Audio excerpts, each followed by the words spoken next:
Attacke! Das Oberkommando der Wehrmacht ist bekannt. Alarm!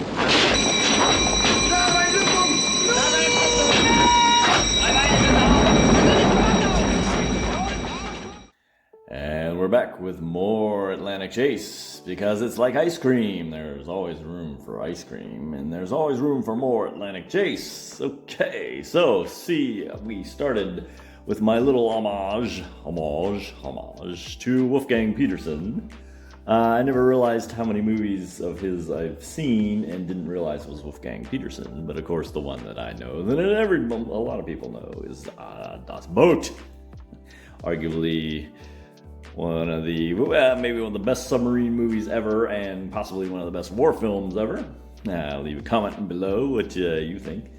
Any cool stories or anything like that. But anyway, let's take a look at the next scenario in Atlantic Chase called First Test.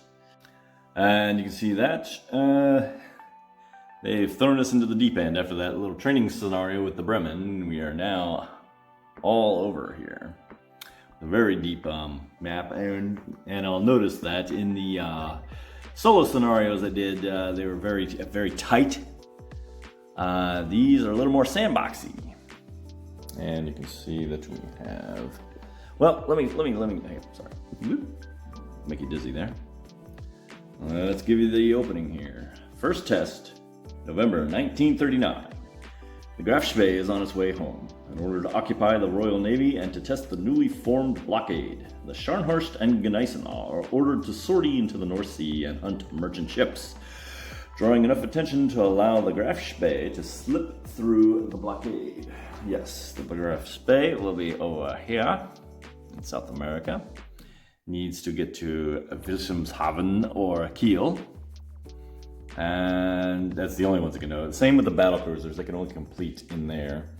We have some reinforcements there, some light cruisers and a pocket battleship. Hot pockets! And of course the English have everything in the kitchen sink. And as you can see, even the French are in the action here. Yeah, that never, I don't think that ever appeared in the solitaire scenarios. Okay. Oh, by the way, that's at any cost.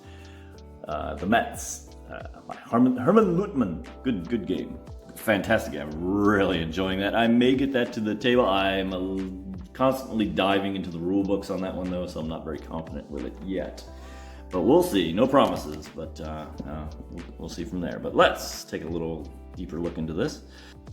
So the scenario ends when the Germans no longer have a task force in play, all sunk or completed. And then when 2 convoys are completed by the British, the Germans are only allowed to perform air attacks, completions, pass, and trajectory actions. So no naval searching or engage, that would be the main ones. We have, and the nice thing about this one is we have radar. The Germans have radar. That's an all pass. We'll see how that works. But there's also all kinds of stuff over on the British side. We have Marshall on the German side, quickly. It's a battle. Allows you to turn the dice into 6. I forgot how that rule works exactly. We'll get into it later. We also have. I just wiped out my fleets here with my camera stand. Forbes. What does Forbes do again? Forbes is also a 6. Does the same thing as Marshall does and for the Germans. And it seems like we had another guy. Let me think. Oh, yeah, we got this French guy. Gensu? I don't know, I'm not familiar. But it's a lose intel on a task force when that is on there. I don't think the Germans are going to be putting a whole lot of intel on them. We'll see. I'll see if that becomes useful. And basically, once the game ends, you total up the victory points. For every British convoy completed, that's 3 points, or only 2 if it's dispersed. They damage a German battle cruiser, that's 2 points for each, or is it 1 time? 4 if it gets sunk. Other German ships are worth 1 damage, 2 sunk. For the Germans, if the Graf Spee completes in Kiel or Wilhelmshaven, that's 5 points. If it's damaged when it does so, it's 3 points. And let's see, if they sink The big ships like battleships, cruisers, or aircraft carriers, that's, wow, 2 points if you sink one, and 1 if it's damaged. Well, that's not much. Each hit on a convoy is worth 1 point. The French battle cruisers are worth 2. No points if damaged. Okay. There is an optional rule here, and there's a line, and it's in my rule book, but I can't really draw it here, but it goes like kind of like down here. That is the U.S. security zone. If the Germans perform engage actions west of that, the British gain a victory point because, as it says, Hitler was adamant that his navy not spark a war with the United States. Well, obviously, if the Germans go over there and start engaging everything, he's well, you have it like that. Okay, so enough. I think that's enough background. Let's go ahead and get started. Germans have the initiative. It's good weather, by the way. And I think first we're going to make a trajectory with the graph Spee. Tell me if I'm within a light year pronouncing that correctly. And well, let's just set it up quickly. Ta-da! And you can see I made the longest trajectory possible with the graph Spee.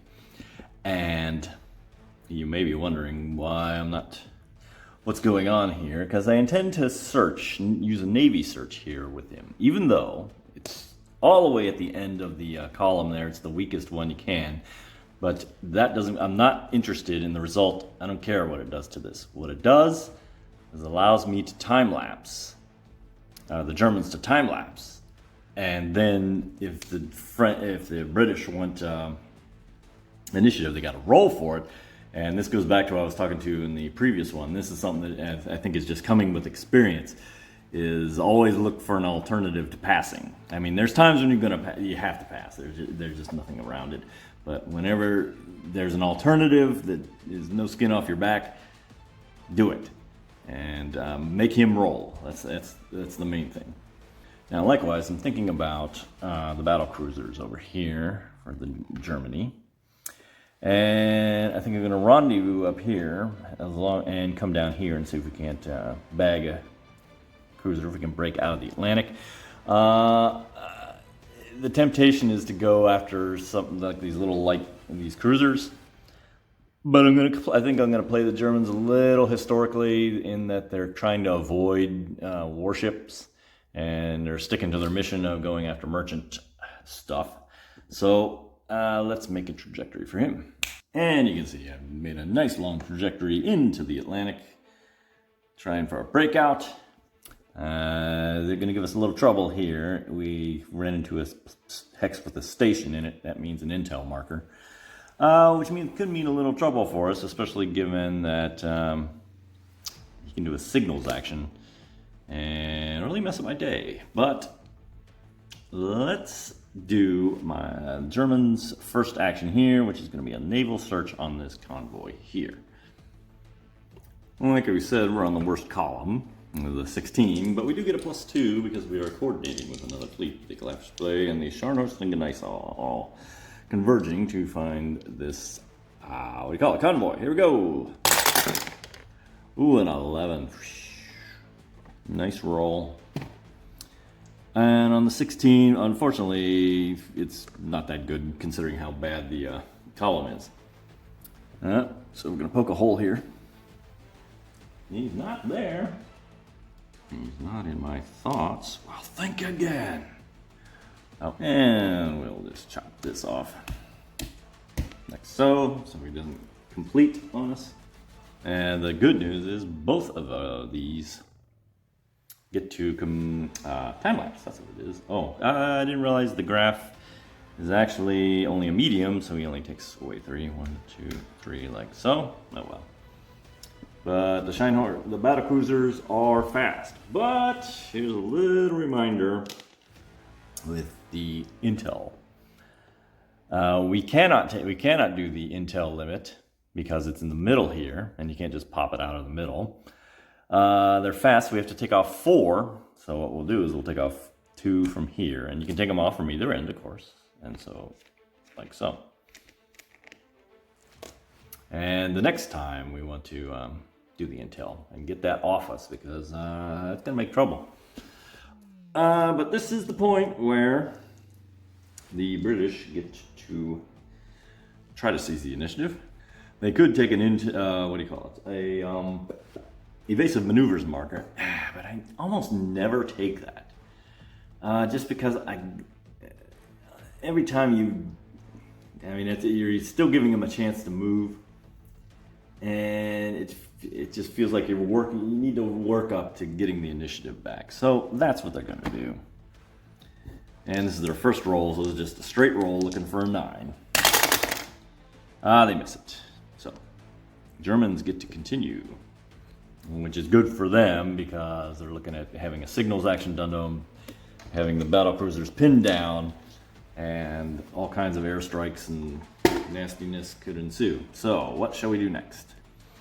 First, we will go ahead and continue our extension of the graph. Like so. We like, when we're trying to not be caught, we like nice long trajectories to make the searching harder. But for battle cruisers, what shall we do? All right, we're going to take another swing at this convoy and move to here.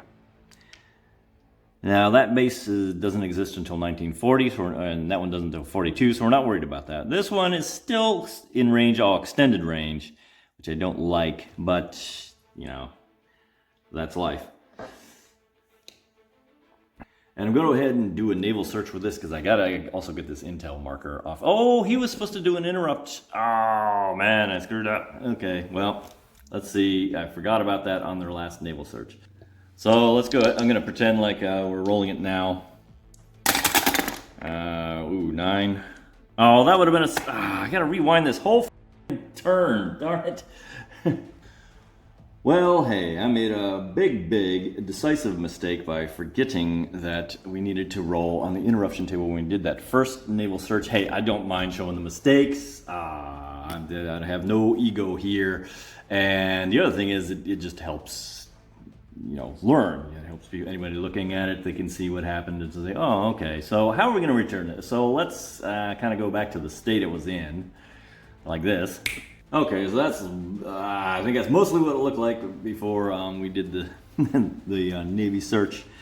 And what happened is we went to do the naval search. Remember we have to do an interruption roll on that because of that intel marker there. We rolled a 9, which is the slip. The slip cancels the Navy action as if it didn't happen. And worse, and now the British get a choice of whether to do a signals action on that intel marker or give the convoy a evasive maneuver marker. I think I think the British is pretty obvious. I think we're going to go for the signals action, which will look like this. Okay, there it is. Here he is. We know he's there. The British know he's there. Waiting to be lunched. And now we vie for initiative. Higher die roll, higher die wins. Tie ball game, which means the one who has the initiative keeps the initiative, and so the Germans dodge a bullet.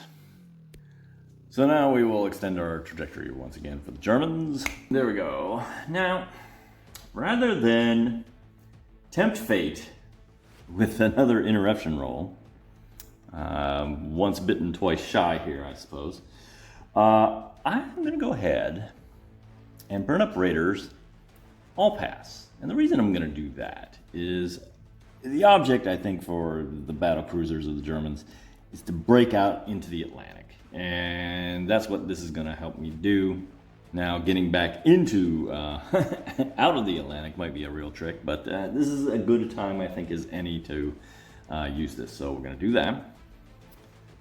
And just like the other time, pull 3 off there.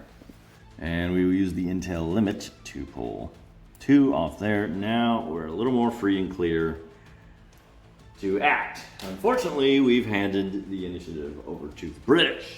And the British are going to be looking at good weather. When we return, let's see what the British will do. And I'll see you next time. Thanks for watching.